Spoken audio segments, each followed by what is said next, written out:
Selamat datang di video yang ketiga. Pada video kali ini kita akan membahas tentang asesmen dan evaluasi, khususnya pada level CPMK. Namun demikian, kita ingatkan kembali tentang model yang diimplementasikan dalam LOA, Model Assessment, Learning Outcomes yang diimplementasikan dalam LOA, yang menjadi dasar bagi pengembangan software ini. Ada dua level evaluasi atau level assessment, yaitu assessment pada level tinggi atau level CPL, di mana penilaian CPL mengandalkan dari nilai-nilai performance indicators yang ditetapkan sebagai indikator CPL tersebut yang bisa dibobot sehingga hasilnya adalah rata terbobot dari setiap pencapaian indikatornya.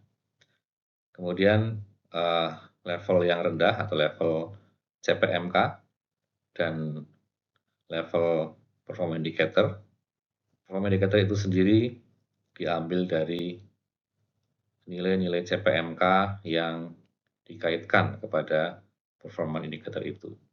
Dalam LOA, kita biasanya menggunakan skala 100, 0 sampai 100, memudahkan kita untuk menilai sesuai dengan kebiasaan kita selama ini, menilai pekerjaan mahasiswa, baik itu ujian maupun tugas maupun laporan dan lain-lain dengan skala 0 hingga 100. Yang perlu diingatkan lagi atau ditekankan lagi adalah bahwa apabila kita memilih untuk menggunakan penilaian CPL secara bertahap, penilaian pertama digunakan sebagai formative assessment, diambilkan dari mata kuliah dan CPMK yang terkait dengan indikator CPL pada semester rendah, maka ini disebut sebagai formative assessment, bukan untuk membuktikan mahasiswa ini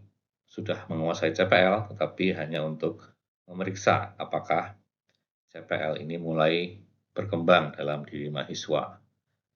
Kemudian, jika kita juga menghendaki adanya level penilaian tahap 2 atau SEP penilaian tahap 2, kita bisa lakukan pada mata kuliah dan CPMK yang ada di semester yang lebih tinggi sebagai diagnostik, dan pada akhirnya apabila kita menghendaki, dan ini adalah yang mestinya harus dilakukan, kita memilih mata kuliah pada tingkat mastery level, tingkat penguasaan CPL sebagai pembuktian bahwa CPL telah terpenuhi. Apabila kita mendesain penilaian CPL sedemikian rupa, ya, ada 3 penilaian ini, maka setiap set penilaian ini harus kita definisikan, harus kita implementasikan di dalam, harus kita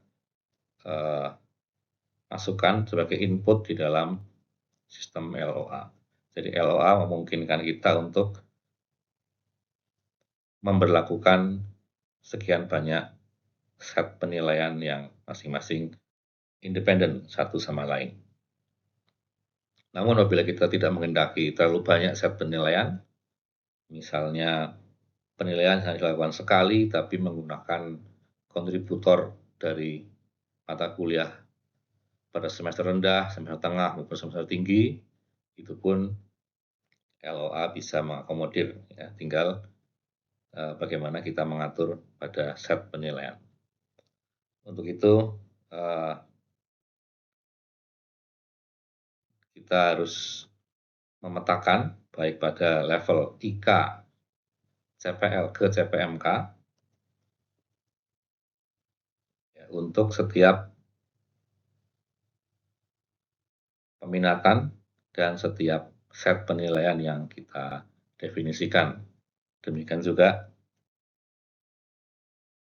pada penilaian, pada mapping CPL ke IK CPL juga harus didefinisikan untuk setiap peminatan dan setiap set penilaian yang kita sudah tetapkan atau kita rancang.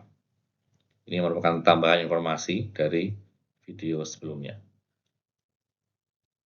Kemudian kita lanjut pada perangkat asesmen. Jadi untuk melakukan asesmen model LOA mendasarkan asesmen capaian pembelajaran pada asesmen CPMK, gitu. Sehingga dosen mata kuliah diberikan amanat oleh program studi untuk menjalankan pembelajaran sesuai dengan RPS-nya, sesuai dengan rencana pembelajaran semesternya, kemudian mengembangkan soal asesmen atau soal ujian, tugas, ataupun apapun bentuk asesmen yang dilakukan untuk mengakses CPMK. Dan kemudian nilai-nilai CPMK ini akan mengikuti mapping yang sudah didesain oleh program studi kepada indikator kinerja CPL dan kepada CPL pada muaranya. Nah, supaya hal ini bisa digulirkan, dilaksanakan, ada perangkat asesmen yang difasilitasi oleh LOA. Yang pertama adalah RPS. RPS ini bisa diupload ke dalam LOA dalam bentuk PDF. Sebagai contoh, dosen mata kuliah membuka melalui akunnya, kemudian mengklik RPS mata kuliah pada semester yang aktif. Mata kuliah yang diajar adalah mata kuliah ini, ya misalnya. Kemudian bisa melakukan uploading RPS yang sudah dalam bentuk PDF yang sudah disahkan tentunya oleh program studi. Upload RPS ini kemudian bisa diakses oleh mahasiswa. Jadi mahasiswa bisa membaca pada kelas mata kuliah yang akan ditempuhnya di awal semester, apa rencana pembelajaran yang akan dijalaninya selama 1 semester ke depan. Hal ini akan membantu mahasiswa untuk mempersiapkan diri, mempersiapkan strategi pembelajaran yang menurut pribadi masing-masing itu paling maksimal, paling optimal begitu. Nanti kegunaan RPS ini juga bisa dimanfaatkan untuk kepentingan lain. Ini mahasiswa bisa melihat RPS yang sudah diunggah oleh dosen, membantu dia untuk mempersiapkan belajar. Kemudian selain RPS yang merupakan rencana pembelajaran, Prodi dapat meminta dosen juga untuk mengupload soal-soal asesmen, soal-soal ujian atau tugas-tugas yang berkesesuaian atau yang dipakai untuk mengakses CPMK sebelum diujikan. Untuk apa ini diupload? Bisa Prodi memastikan bahwa memang soal-soal ataupun media asesmen yang dikembangkan oleh dosen itu benar-benar sesuai, setara dengan CPMK yang tertuliskan di dalam RPS. Misalnya dalam RPS CPMK-nya berbunyi, salah satunya misalnya setelah lulus dari mata kuliah ini, mahasiswa mampu melakukan analisis tentang A, B, C, gitu. Maka soal-soal asesmen untuk CPMK tersebut mestinya juga ada pada level kemampuan analisis, ya, bukan sekedar soal-soal yang diminta untuk menyebutkan ataupun menjelaskan. Oleh karena itu, soal-soal dapat diupload di sini sebelum ujian dan program studi bisa menugaskan dosen lain, sejawat, untuk melakukan verifikasi. Nah, dosen sejawat tadi akan melakukan pembandingan antara soal ujian yang diupload dengan RPS-nya, dengan CPMK-nya di dalam RPS tadi, apakah sudah setara atau sudah mencakup sesuai. Apabila sesuai, maka verifikator bisa membantu ketua program studi untuk menyatakan bahwa soalnya berkesesuaian dengan CPMK-nya. Tentu mahasiswa tidak bisa mengakses atau melihat soal tadi, yang bisa melihat hanya dosen dan program studi. Di sini sudah diperlihatkan modul ataupun tangkapan layar untuk bagaimana dosen bisa mengupload ya soal ujiannya. Program studi menerima soal-soal dari dosen, kemudian bisa menugaskan soal tersebut kepada verifikator, ya, rekan sejawat dalam satu kelompok bidang keahlian misalnya, yang sudah di SK-kan misalnya sebagai verifikator pada semester itu, gitu. Kemudian melakukan tugasnya, melakukan verifikasi soal. Ini merupakan praktek baik dalam sistem penyampaian mutu internal, tapi yang difasilitasi oleh LOA, tapi bisa silahkan dimanfaatkan ataupun tidak dimanfaatkan oleh prodi, itu bisa tidak ada masalah. LOA akan tetap berjalan meskipun uploading soal ataupun RPS ini tidak dilakukan di sistem ini. Ini adalah contoh di mana dosen mata kuliah telah menerima hasil verifikasi dan dinyatakan terverifikasi, dan mestinya soal-soal yang diujikan adalah soal-soal yang sudah diverifikasi. Ini bisa menjadi bagian dari sistem penyampaian mutu internal program studi. Kemudian setelah RPS diupload, kemudian soal terverifikasi, tentu dosen pada saatnya akan melakukan ujian, akan menyelenggarakan ujian di kelas mata kuliah beliau, dan ketika ujian selesai ataupun asesmen selesai, tidak mesti bentuknya ujian, asesmen CPMK selesai, maka dosen mengupload nilai CPMK. Sebagaimana model yang sudah digambarkan sebelumnya, sebuah mata kuliah bisa terdiri dari beberapa CPMK, dan diharapkan di LOA ini yang diupload tidak hanya sekedar nilai huruf, nilai akhir berupa huruf, tetapi juga nilai CPMK-nya, ya, karena kita tahu bahwa nilai CPMK apabila dijadikan sebagai mapping menuju indikator kinerja CPL, maka dia akan menjadi angka yang dihitung untuk IK dan kemudian untuk pemenuhan CPL. Upload-nya bisa bertahap, tidak seluruh nilai harus diupload sekaligus. Misalnya baru mengevaluasi CPMK 1 dan 2 misalnya, sudah ada nilainya, bisa diupload. Sementara kemudian nanti CPMK 3 dan 4, misalnya setelah tengah semester, baru diupload kembali, tidak masalah. Tapi yang melakukan upload ini adalah dosen mata kuliah. Bagaimana jika satu mata kuliah ada banyak dosen?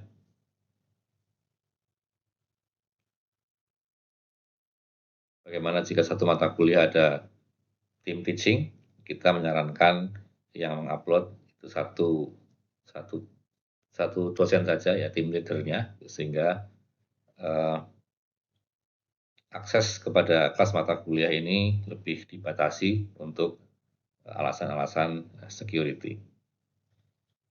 Ketika dosen sudah mengupload nilai CPMK, maka mahasiswa bisa melihat secara langsung ya, nilai CPMK. Prodi ataupun admin itu bisa juga membantu dosen untuk mengupload nilai. Dan biasanya untuk kepentingan membuat transkrip nilai di level universitas, maka prodi bisa mengirimkan nilai-nilai akhir berupa huruf ABC dengan cara mendownload dari sistem ini, kemudian diserahkan ke bagian IT, ataupun nantinya apabila dikehendaki sistem LOA juga dapat diminta untuk berkomunikasi langsung dengan sistemnya universitas, sehingga bisa langsung menyetorkan nilai dari LOA ke sistem akademik universitas. Tapi ini tentu memerlukan tambahan development. Ini contoh dosen mata kuliah yang memiliki kelas mata kuliah, dan akan melakukan uploading nilai.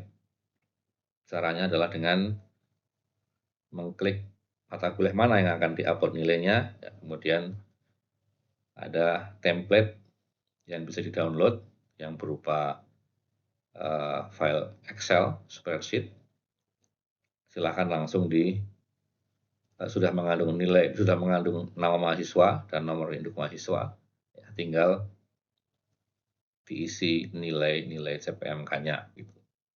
Dan mungkin juga nilai akhir dan nilai huruf apabila memang ini pada kondisi di akhir semester.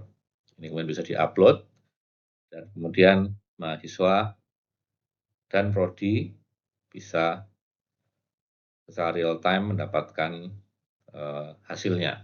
Misalnya ini, ya, dari sisi mahasiswa langsung bisa melihat nilai CPMK 1 dan 2, dan misalnya kalau mata kuliah ini ada 2 CPMK misalnya, dan sudah ada nilai akhir.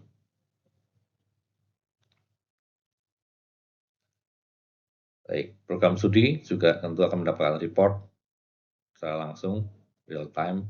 Dosen tersebut sudah mengupload nilai mata kuliahnya, termasuk nilai CPMK-nya. Kemudian setelah semua dosen mengupload nilai CPMK pada kelas mata kuliah yang diselenggarakan di semester itu, maka ada fasilitas dalam LOA yang bisa digunakan untuk melakukan evaluasi.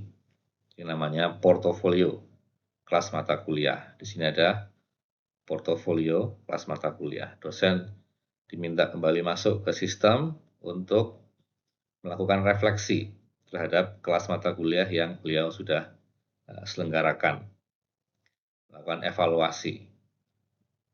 Dan ini menu portofolio ini bisa dilihat oleh prodi untuk seluruh dosen, bisa dilihat oleh dosen hanya untuk kelas mata kuliah yang diajar, dan tidak bisa dilihat oleh mahasiswa. Isi dari portofolio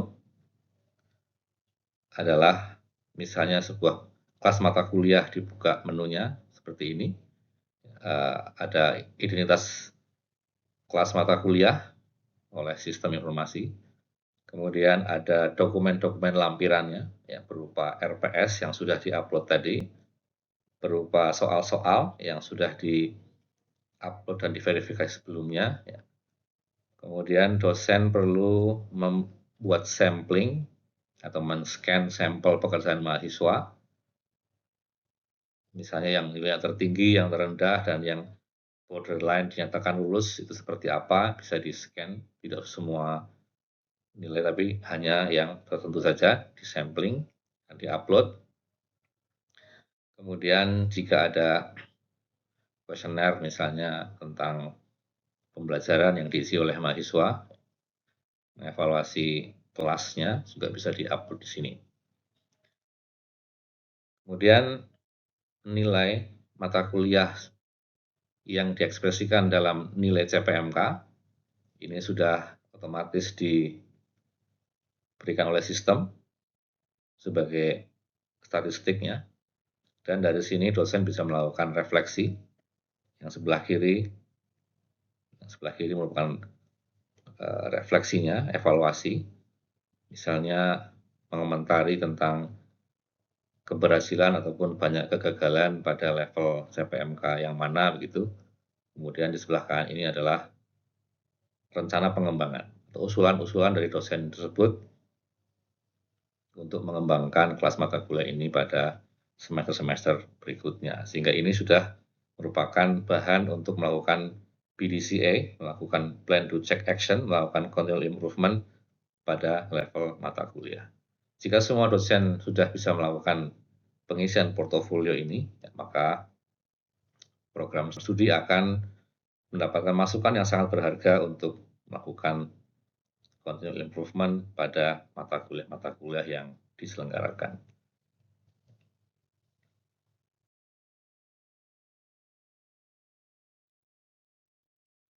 Baik, kemudian LOA juga bisa melakukan rekapitulasi. Prodi ingin melihat misalnya rekap nilai CPMK untuk seluruh mata kuliah yang diselenggarakan, kelas mata kuliah yang diselenggarakan di semester ini, maka prodi bisa melihat rekapannya diekspor ke Excel untuk kepentingan analisis ataupun rapat evaluasi semester dan sebagainya. Misal sebuah mata kuliah diselenggarakan secara paralel, misalnya kelas A, kelas B, kelas C, ya maka akan terlihat di sana bagaimana pencapaian CPMK di mata kuliah itu secara rata, bagaimana di kelas A, bagaimana di kelas B, bagaimana di kelas C, dan sebagainya untuk kepentingan evaluasi kinerja program studi pada semester tersebut. Itu yang menjadi materi pada video kali ini. Pada video berikutnya kita akan melihat monitoring evaluasi capaian pembelajaran namun pada level lulusan CPL. Terima kasih.